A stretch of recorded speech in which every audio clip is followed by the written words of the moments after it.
So don't forget the fact that melting is a process of changing solids to liquid. And water is not the only thing you can melt. Hope you know. Hmm? No.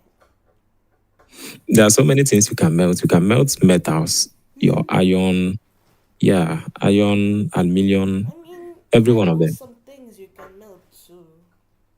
Yes. Blocks, That just ice blocks, anything, anything liquid like sauce that you throw inside of the freezer, and then after that it okay. quickly turns to its Yeah. solid state. You Yes. can heat it right back up. And it becomes liquid. Yes. Exactly. The same thing is used by different industries. For example, industries that make different metallic parts, like industries that make the car you ride in, and what they basically do is those metals you see them used to build the car or to construct the car, they don't get it as they are. They don't come in that shape. So what they do is they melt them and then mold it into whatever shape they want it to have. So melting is actually applied in different processes in different industries. Plastic industries also make use of melting. Okay, they make use of melting. They melt different plastic materials, and they're able to pour them into a mold so that they can take the shape of a chair. For plastic chairs, they can take the shape of a table. For plastic table, they can take the shape of anything they wanted to have. But before then, they heat it up and it melts so that it can flow. That flowing can now allow it to go into the. How does melted plastic look like? You, you said How does melted plastic look like? how it flows. How no, how it looks like? Okay, it's actually, let me see. I should have one of those slides here. Okay, here is a melted plastic. You see this one here. You see how thick it is. Oh my god, it looks even thicker than any smoothie I've drank. Yeah, it's actually very thick. It's very thick. So once it's thick like this and liquid, it can actually flow. So by that, they can let me draw something so you can see.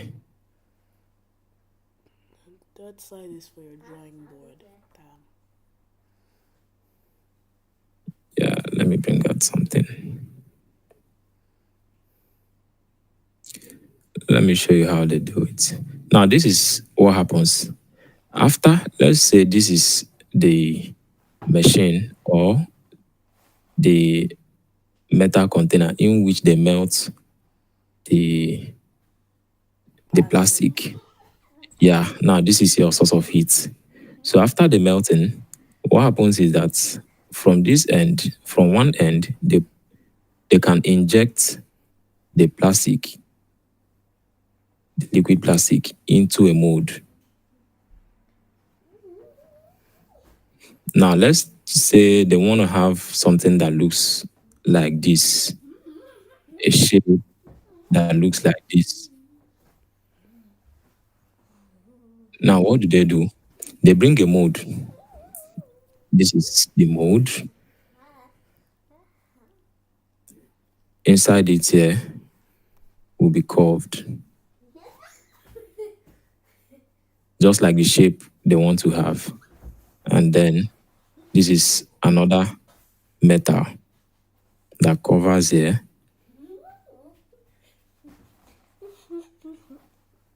Now, what happens is they put this plastic, they pour it into one of these ends. All right. Now, the plastics, let me use a different color. The plastics flow into this place and fills all of this space here. It takes all of this space. It takes up all of this space.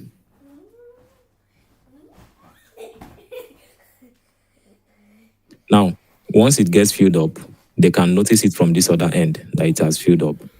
At that point, they stop pouring. Now, once they stop, they allow it to cool for some minutes, then open it up, allow it, put it inside water so that it cools down. Now, at the end of the day, when this separate this one from this one here, when they separate it, the plastic now comes out to have this kind of shape.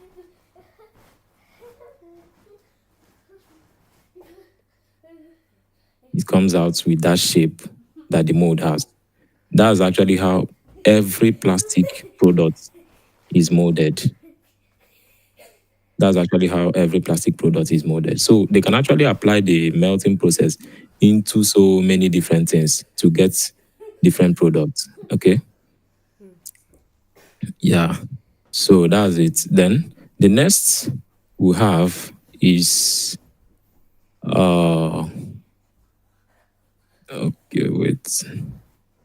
The next we have is gas to okay, we talked about melting. Okay, now let's talk about liquid to gas. Liquid to gas is called evaporation. All right. So evaporation is the process by which liquids change directly to gas. Okay. Now, what happens is that the more you continue, first of all, remember that we started with our solid water, the ice block, Yeah. the ice cube. Yeah. You heat it, it melts down to liquid, and at this point, it can flow because you have actually released the particles to be able to move around freely. Now, the more you continue to heat it, here, you find out that those particles now gain more energy to move around. They can now float around in the air. At that point, they have now become vapor or gas. So that is the process of turning a liquid into gas. It's called evaporation. Okay. So evaporation is the process of turning liquids to gas. When more heat is applied to a liquid, it changes to gas. Remember, I told you initially while we were starting that the transition from one state to another is basically done by addition, gaining of heat, gaining of energy, that is heat, or loss of energy. Now, let me ask you this question. We have liquid water here, right? Yes. Right? And we heat it up and it becomes a gas, that's water vapor. If we want this water vapor to turn back to liquid, what do we do? You want this water vapor to turn back to liquid. Yes. If you want it to turn back to liquid, then you have to. The only way I know you can do that is if you trap it. Okay. And that means we trap it in a place where there is no heat, right? We trap it in a place where the heat is no longer there. Am I right? Yeah. Exactly. Now that means you are removing energy. It gained But the energy to thing become is, if gas. you can do Yeah. it, like there's also like a way that if you're boiling it and the Yeah. heat is just like evaporating, you could Yes. and you just trap it while it is boiling. You Yes. can you can still say that you've trapped all of that water and no water is wasted. Yes. That's very possible. That's very possible. That's very possible. You can trap the water, but basically, what is happening there for them to turn to that liquid is the fact that you are no longer adding heat to it. Now, if you trap it, you find out that where they are, the container or the vessel where you are trapping them, there is no heat there, or you are not adding heat there, right? Now, the main thing that turns them to that liquid is because of the absence of heat. That's the main thing that turns them to that liquid. So they can actually be trapped. They can be trapped. All right. Let me see.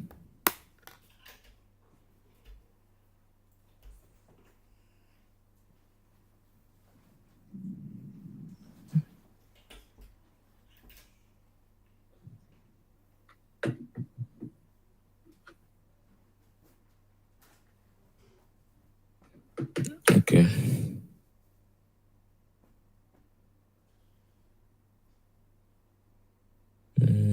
Okay. Now we have that what happens is that the particles of the liquid receives high amount of energy and begins to vibrate. and move around with speed. That's actually what happens here. They begin to move around with speed. That speed is what turns them to gas. Now, this can be seen when we heat water until it boils and begins to turn to vapor. So, what happens in your pot, in your kettle, and all of those things is just the process of evaporation. And don't forget the term evaporation. I hope this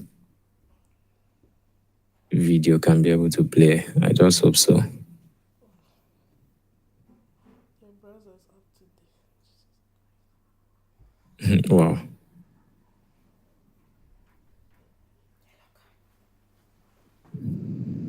We've just been having a bunch of network issue.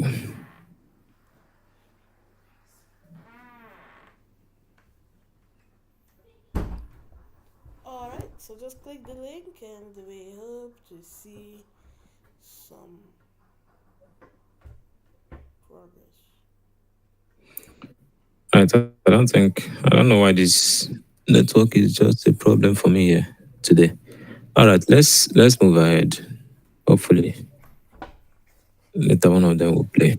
Now we have here we have here gas to liquid, and we call the process condensation. Noise is Okay, just irritable. condensation. So condensation is just gas to liquid. Now, I can't hear you again. Your voice is just. No, your voice is glitching. I can't hear you. Yeah, you lost your network connection. can you hear me now? Yes. Happening. It's happening. You.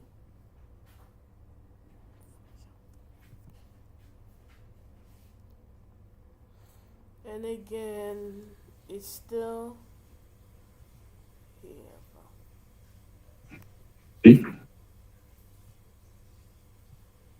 Okay, can you hear me now? Yeah. All right. So now the process of turning that our gas back into the liquid form is what we know as condensation. That's what the process is called. This happens when the gas loses energy, which causes the particles to lose speed and eventually become liquid. Now, notice that initially we were talking about the gas, the matter gaining energy. That's the water from the solid. It gained energy and became liquid. Now, to become solid, it gained more energy. Sorry, to become gas, it gained a lot more energy. That you continue heating it, and it becomes a gas or vapor. Now, but when you now want to turn it from vapor to a gas to a liquid, what happens is that you allow it to lose an amount of energy. That means you stop heating it. You stop heating it. That particular process is used in nature. One of the places where it's used is in the rainfall that you get during rainy seasons. You know what happens is that, let's take for example your uh let's take for example this is a water body.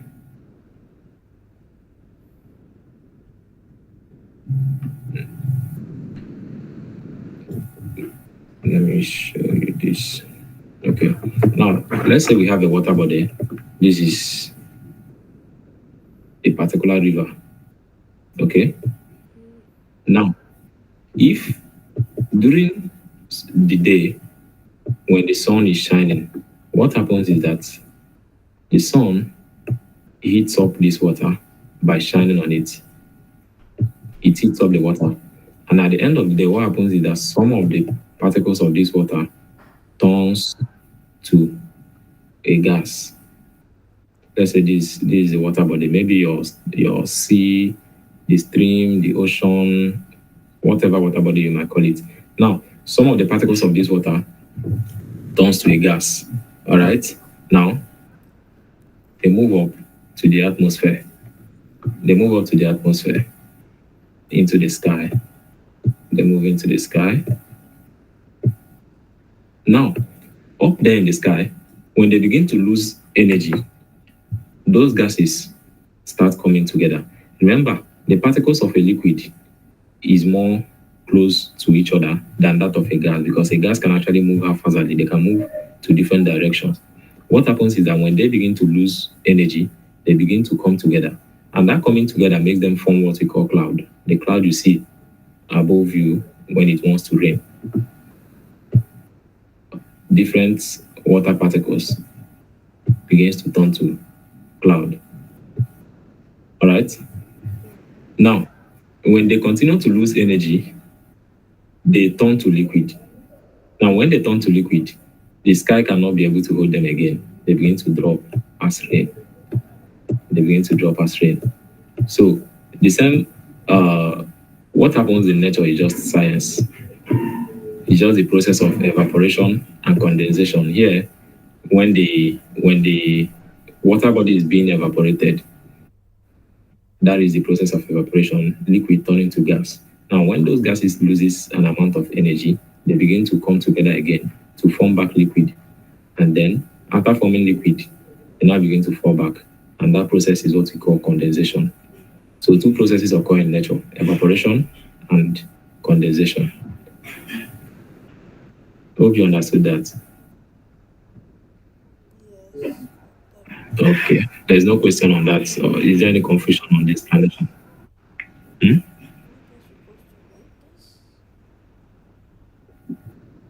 I didn't get you. Come again. Aren't I supposed to write this? Okay, okay. You can write it. It's true. You're supposed to.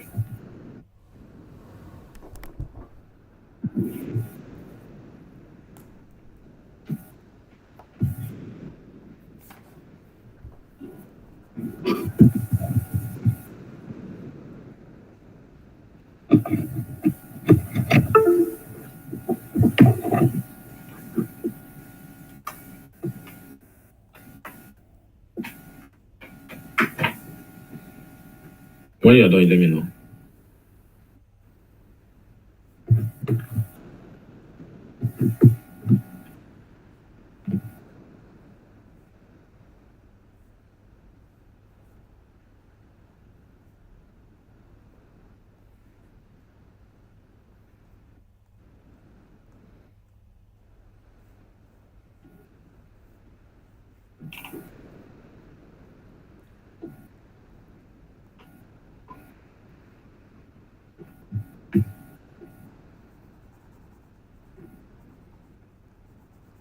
I don't.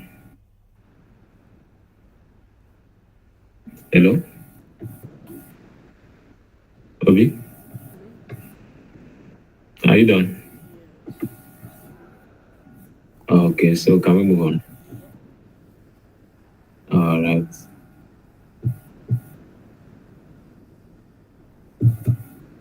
Okay. Now, let's go to the next one. Here we have liquid to solid. Liquid to solid. Now, what happens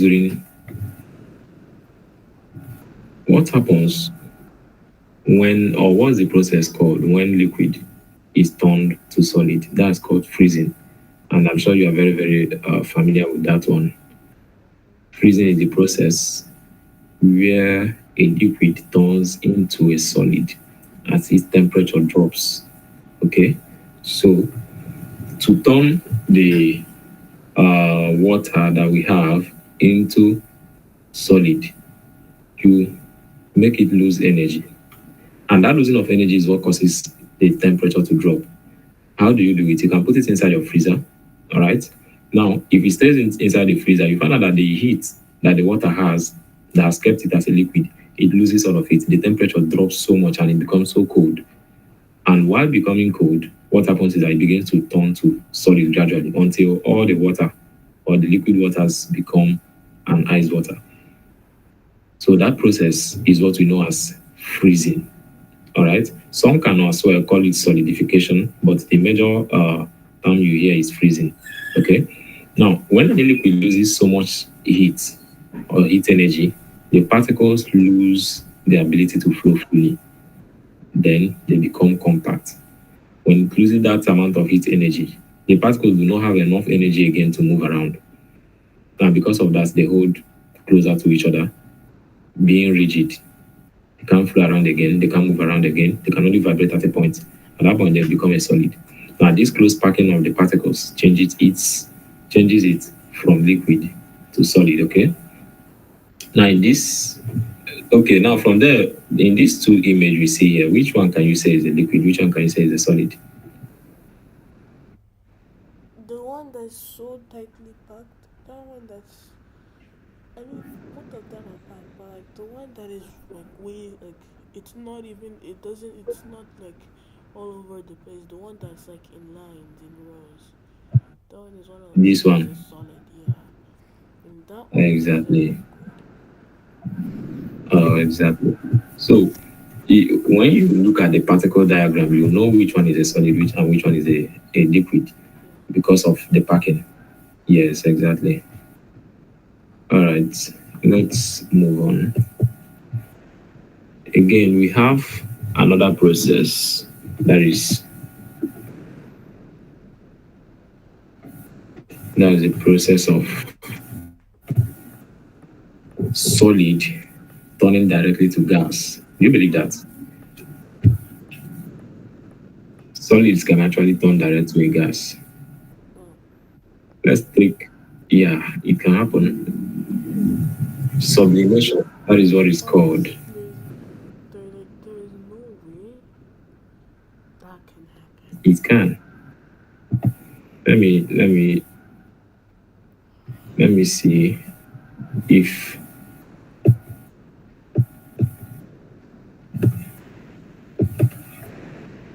let me show you.